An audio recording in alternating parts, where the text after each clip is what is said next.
Now, you Yes. have the distinction of being the first and only Latina cast Love member you're on. like cobwebs hanging from you like that. Yeah, it's weird too because it's not the set that put that there. It's just Grandpa's old suit. It's all I can afford.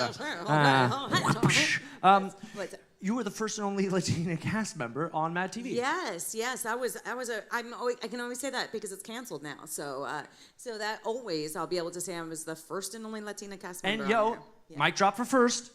Oh, Wag of the finger for only America. Gosh. How did you get on? How did you get on as a cast? Because this is that's the dream. When you're on one of the big sketch shows, SNL, MADtv, and Living Color or whatnot, this is the dream. How did you get there? It was a long time of them coming out and seeing me doing stand-up, and I came from Miami, and in Miami, there's really not all these outlets like how it is here. So I was part of a sketch group in Miami, and so I developed a lot of characters. So when I came here, I was like, where do you audition for a sketch group? And they're like, yeah, whatever. So I started doing stand-up because I was like, I need to be on stage. I have to. So I was doing a lot of characters on stage.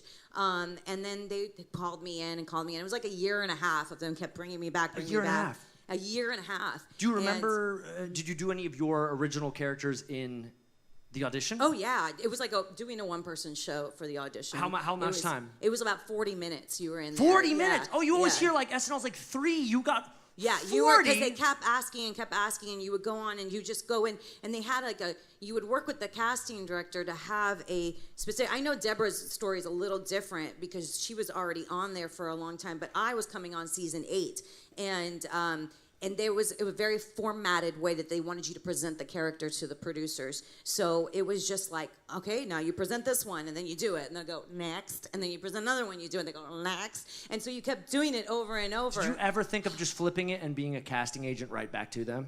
Then I wouldn't get the job. So. Fuck that.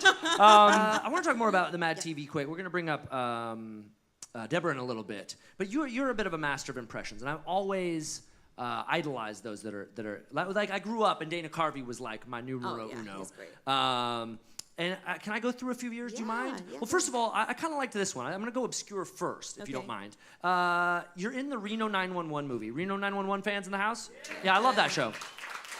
You're in the movie as Jenna Bush? Yeah. The Bush twins? And twins! Sarah. It was seriously, we were the Bush twins, but we weren't really them. It was supposed to be like incognito type of Bush twins.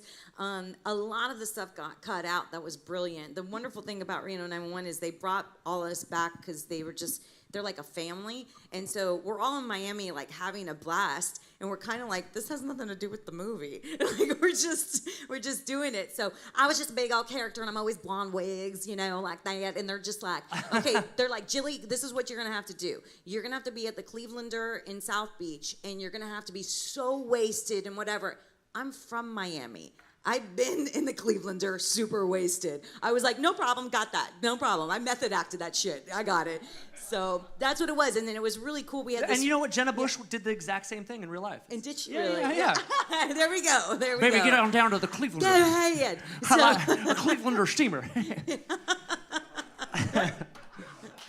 Dad. And twins. You get it? Do you think he ever said that? Do you think he ever sat there with a beer and looked at his daughters and went, and twins? Sure. I think so. Yep. Yeah, sure. Is that a kombucha? Yeah, do you want one? Yeah, please. Oh, here you go. Spiced apples, Brew Doctor kombucha. Doctor's yum. orders, drink Is this. this a twisty or? Yeah. Here, I'll hold one part. All right. Crank it. Ow, that hurts. What? That hurts. My hands are sensitive. Well, Yes.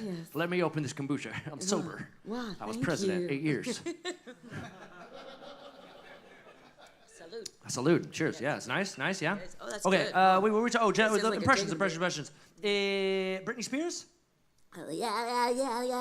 Yeah, that's good. I love me some kombucha. Oh, yeah. Oh, thank you. You know an impression is great? Dana Carvey said you know an impression is great when there's no words anymore. Yeah. Like he did. I did that, knock on that. 3 points of light. Well, you never really hear Britney talk. She's always like, I love it.